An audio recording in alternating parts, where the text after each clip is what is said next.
네, 오늘 말씀은 마태복음 7장 13절에서부터 23절까지의 말씀입니다.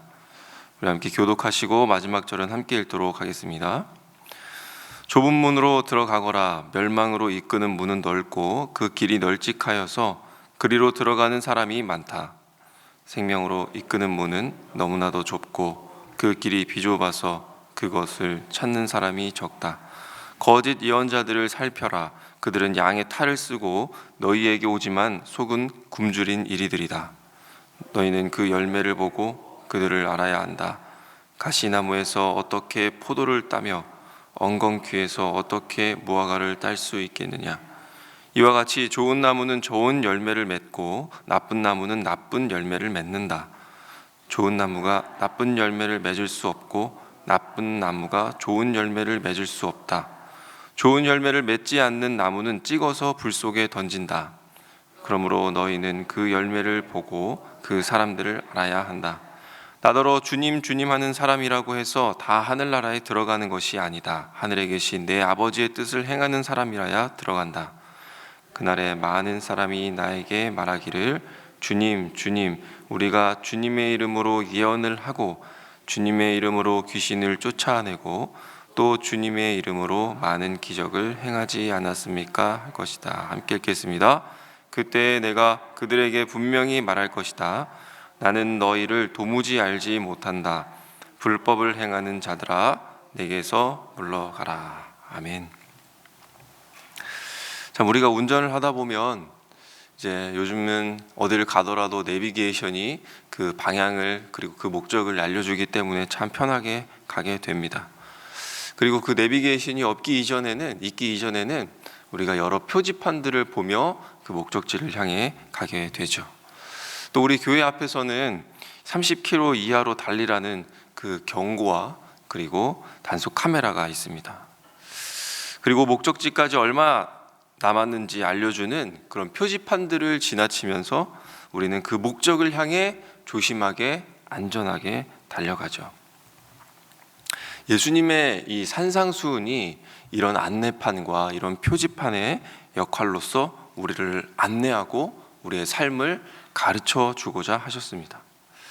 이제 우리가 예수님을 따라서 삶을 살게 되었는데 우리는 생각하기를 우리는 차만 타고 있으면 운전대만 잡고 있으면 잘 갈 수 있겠지라는 그런 마음으로 우리가 안심해하고 또 그 경고의 표지판을 따라 우리가 위험을 인식하면서 우리가 놓치지 않고 집중해야 하면서 가야 한다는 것을 하나님께서 주님의 말씀을 통해 알려주시는 것이죠.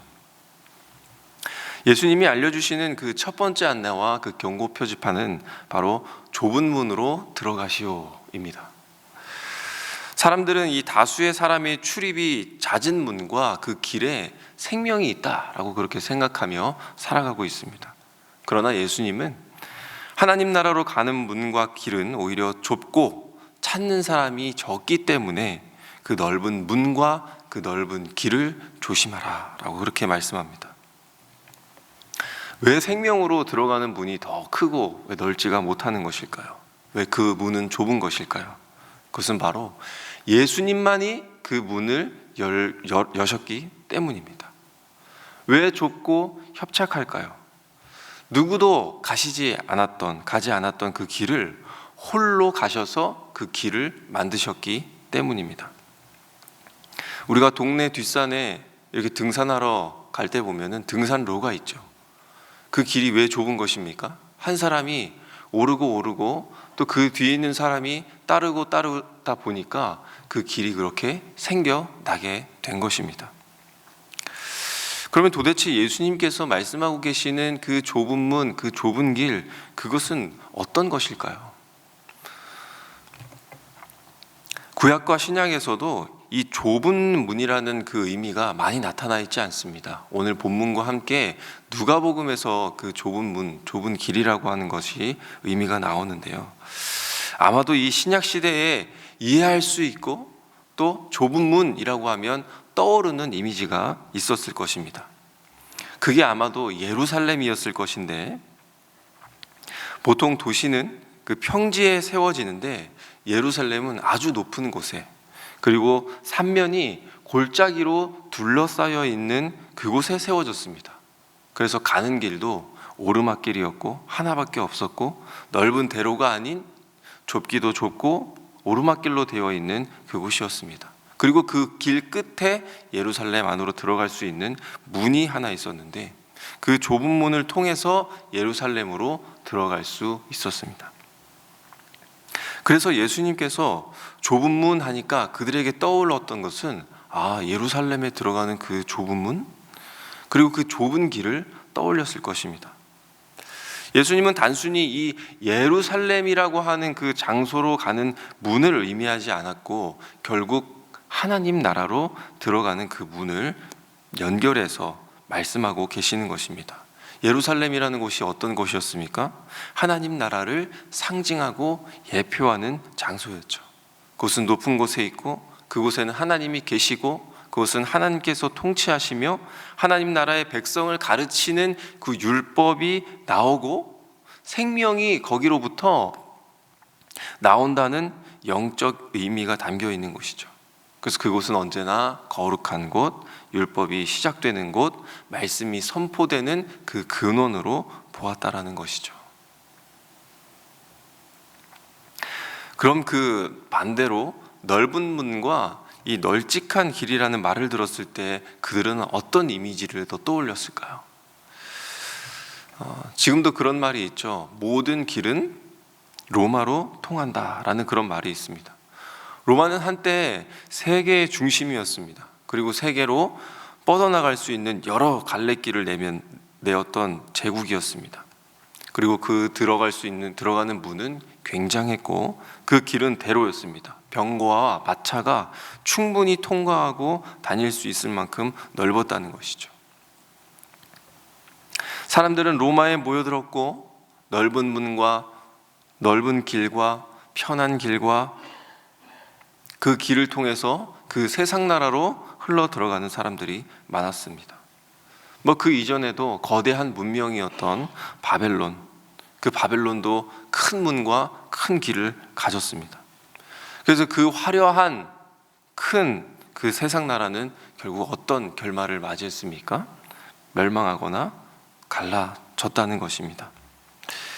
예수님은 그렇게 넓고 큰 것에 흘러 들어가는 무리들에 섞여서 따라감으로써 멸망하기를 선택하기보다 좁은 문이 되는 예수 그리스도, 그 문을 통해서 사람들이 천국의 초대에 응답하여 들어가고 궁극적으로 영원한 그 생명으로 인도하는 길, 곧 그 제자의 삶을 살아가기를 말씀하시고 경고하시고 우리에게 안내하시는 것이죠. 그렇기 때문에 좁은 문과 좁은 길이라고 하는 것은 내가 진정한 그리스도인이 되기 힘들고, 또 그리스도인으로서 살아가는 일들이 어렵기 때문에 그렇게 표현해 놓은 것이 아니라, 그 문은 하나고 적은 사람만이 그 문을 통과하고 그 길을 걷고자 결단하기 때문에 좁고 비좁다라고 그렇게 말씀하신 것입니다. 예수님께서는 우리가 그 문을 선택하고 그 길을 걸어감으로써 제자의 삶을 살기를 안내하고 계신 것입니다. 두 번째로 예수님의 안내는 바로 열매를 관찰하여서 나쁜 열매를 경계하라라고 하는 것입니다. 우리가 예수님이 제시하신 그 문과 길에 들어섰고 우리가 그 제자된 삶을 살고 있지만, 그 가운데서도 양의 옷을 입고 거짓 선지자들이 있고, 또 그들은 우리에게 분별이 안 된다라고 그렇게 이야기합니다. 얼마 전에 어떤 집사님께서 용인의 어느 교회가 이단인지 좀 알아봐 달라는 연락이 왔습니다.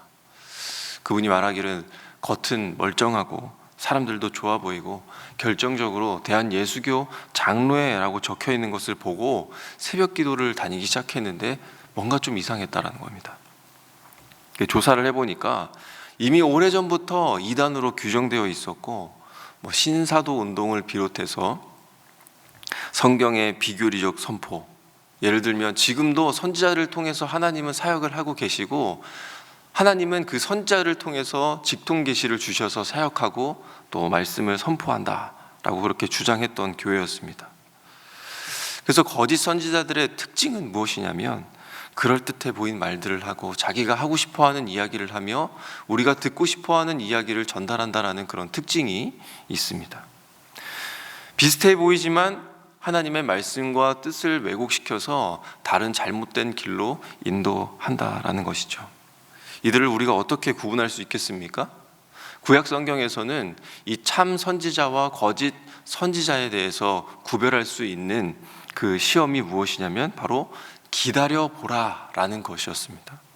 그 예언자가 어떤 일이 일어날 것이다 라고 그렇게 이야기했다면 정말로 그러한 일이 일어나는지, 그에 따라서 그들이 진짜인지 아닌지를 알 수 있었기 때문이었습니다. 그런데 예수님은 우리에게 그것보다도 더 빨리 탐지할 수 있는 방법이 있다라고 이야기하면서 말씀하시기를 그 사람의 삶을 보라는 것입니다. 그 사람의 삶을 나무라고 생각해보고 그 나무에서 어떤 열매가 맺는지, 어떤 열매가 열리는지를 보라는 것입니다. 이 예수님의 말씀에 대해 성 어거스틴이라는 사람이 그렇게 얘기했습니다. 나쁜 사람은 좋은 행위를 할 수 없고 선한 사람은 나쁜 행위를 할 수 없다. 그 이야기의 정의가 무엇입니까? 그 열매는 반드시 그 사람의 본성과 일치하여 맺는다라는 그런 말입니다. 그들도 열매를 맺습니다. 어떤 열매입니까? 나쁜 열매입니다. 그 나쁜 열매는 어떤 열매입니까? 우리 속에 남아있는 죄를 부인하지 않음으로써 죄성을 따라가서 맺어진 열매. 하나님 위에 서려는 교만한 열매.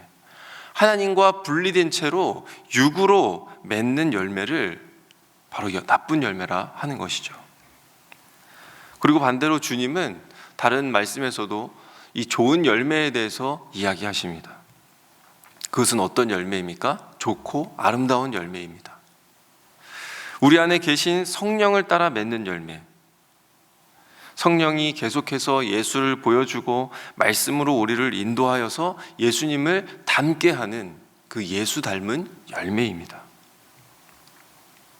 그리고 성령에 의해 맺어진 열매이죠. 하나님은 우리가 예수 그리스도라는 그런 좁은 문을 선택하고 그 좁은 길을 걸어가는 동안에 그 성령으로 말미암아 우리에게 있어 9가지의 열매를 맺기를 원하신다는 것이죠. 그 9가지 열매가 무엇이었습니까? 사랑, 그리고 화평, 그리고 오래 참음, 그리고 자비와 양선과 충성과 온유와 절제였습니다. 예수님은 우리가 이런 열매를 맺기를 원하시는데 우리의 삶 속에 하나님을 사랑하고 하나님을 희락하며 기뻐하고 또 하나님으로 평안해지는 그런 열매를 맺기를 원하시고 또 우리가 사람들 앞에서 오래 참음으로 계속하여 오래 참아주는 자로서 남기를 원하시고 또 누군가 잘못했더라도 보복하지 않고 처벌하지 않는 그런 자비의 열매를 맺기를 원하시고 또 나에게 해를 입힌 자들에게 선을 베푸는 그런 양선의 열매를 맺기를 원하시고 하나님의 말씀에 충성하여 하나님의 뜻을 이루는 그런 충성의 열매를 맺기를 원하시고 또 악하고 추한 사람 앞에서도 겸손할 수 있는 그런 온유의 열매를 맺기를 원하시고 또 이 세상에 유혹거리가 있는 이곳에서 자기를 절제하는 열매를 맺기를 원하시며 하나님의 백성은 하나님의 앞에서 사랑과 희락과 화평의 열매를 그리고 사람들 앞에서는 오래 참음과 자비와 양선의 열매를 그리고 세상 가운데에서는 충성과 온유와 절제를 이루는 이런 열매를 맺는 사람, 아름다운 열매, 성령의 열매를 맺기를 주님은 말씀하셨습니다. 그래서 우리는 제자의 삶으로서 내가 무엇을 하느냐, 내가 어떤 것을 이루었느냐, 그런 것이 중요한 것이 아니라 내가 무엇이 되었느냐가 중요하다는 것입니다. 어떤 열매를 맺었느냐가 중요하다는 것입니다. 그리고 그 열매를 통해서 실체를 판단하고 그 거짓된 가르침에 노출되지 않기를 우리에게 주의시켜 계시고 계시는 것이죠. 자, 마지막 세 번째 예수님의 그 안내와 경고는 바로 거짓된 제자로 사는 것을 경계하십시오입니다. 예수님은 주여 주여 하는 자들 중에서 천국 백성이 아닌 제자가 아닌 자들이 있다고 말씀합니다. 예수님은 제자가 무엇인지에 대해서 정의해 주시기를 바로 주의 뜻대로 행하는 자라고 하셨습니다. 그 사람의 삶이 하나님의 뜻대로 움직여지고 있는 자. 그래서 제자는 무엇입니까? 하나님의 뜻대로 살기로 결정하고 그렇게 살고 있는 자를 바로 제자라고 합니다. 그런데 22절에 보니까 제자처럼 보이지만 제자 아닌 자의 특징이 또 나타나는데 그 특징이 무엇입니까? 주여 주여, 그렇게 입으로는 주를 시인하지만 행위로서는 부인한다는 것입니다. 예수님은 말씀하시기를 바른 말을 하는 것도 중요하지만 제자는 그 말을 한 대로 살고 있어야 한다라는 것이죠. 사람들이 주여 주여 하면서 주의 이름으로 선지자 노릇했다라고 하는 것은 무엇입니까? 다른 사람에게 하나님의 말씀을 가르치고 바른 가르침이 있어서 제자라 생각했을지 모르지만 정작 자기에게는 가르치지 않았던 자, 다른 사람들에게는 이렇게 살아라 저렇게 살아라 하지만 그 가르침이 자기 자신을 바꾸지 못한 자, 자기의 삶은 변하지 않는 그런 자들을 말씀하시는 것이죠. 그런데 심지어 그들이 귀신을 내쫓았다고 얘기합니다. 영적으로 유익을 주었다는 얘기죠. 사단에게 매여 있는 자, 악한 영으로 가는 자, 다른 길로 가는 자, 나쁜 길로 가는 자들을 도왔다는 것입니다.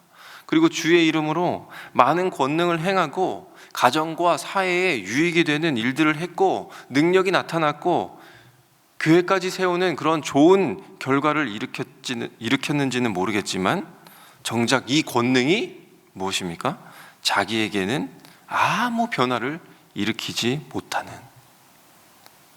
그런 거짓된 제자가 있다는 것이죠. 예수님은 말씀하십니다. 이런 이적과 기사가 하나님의 뜻을 증명해 주는 것이 아니고 그것이 제자된 것을 말해주지 않는다라고 이야기합니다. 하나님과 인격적인 교제 없이 자신의 열심으로 자신의 자랑에 근거한 것, 그것은 영원한 생명과는 관계가 없다는 것을 말씀해 주시는 것이죠. 그래서 23절에 나는 너희를 도무지 알지 못한다. 불법을 행하는 자들아 내게서 물러가라 라고 그렇게 이야기합니다.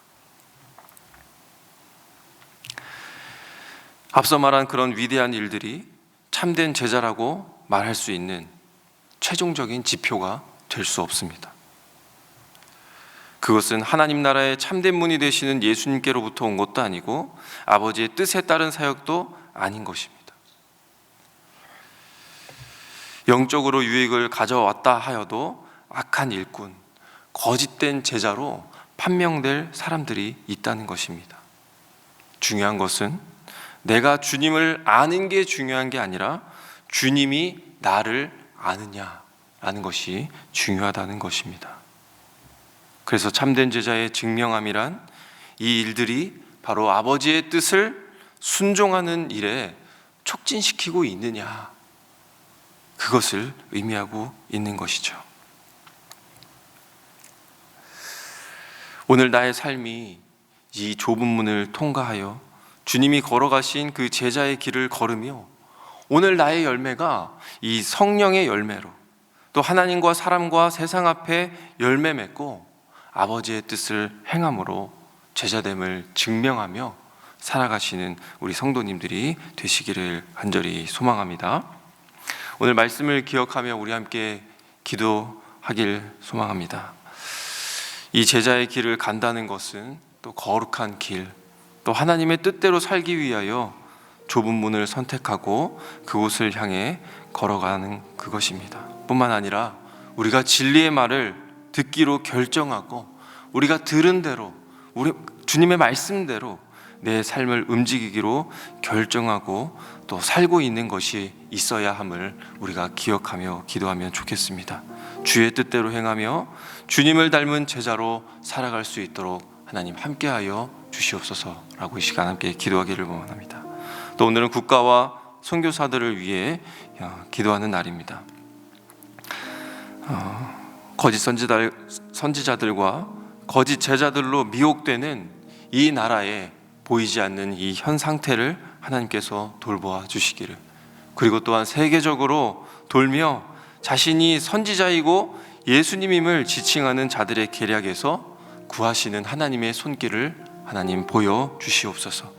자신을 예수로 둔갑시키는 말들과 또 이적을 베푸는 그 일들 가운데에서 예수님만이 길이요 진리요 생명이 되신다라는 이 말씀을 떠올리게 하시고, 그런 많은 회방과 오염 속에서 선교하는 우리 선교사님들을 기억해 주셔서 온전한 복음이 잘 전해질 수 있도록, 구원의 문이 되시는 예수 그리스도를 만나는 일들이 있도록, 그 길을 걸어가는 제자들이 많이 세워질 수 있도록 주님 도와주십시오 라고 우리 기도하신 후에 각자의 기도 제목으로 기도하시고 돌아가시도록 하겠습니다. 함께 기도하겠습니다.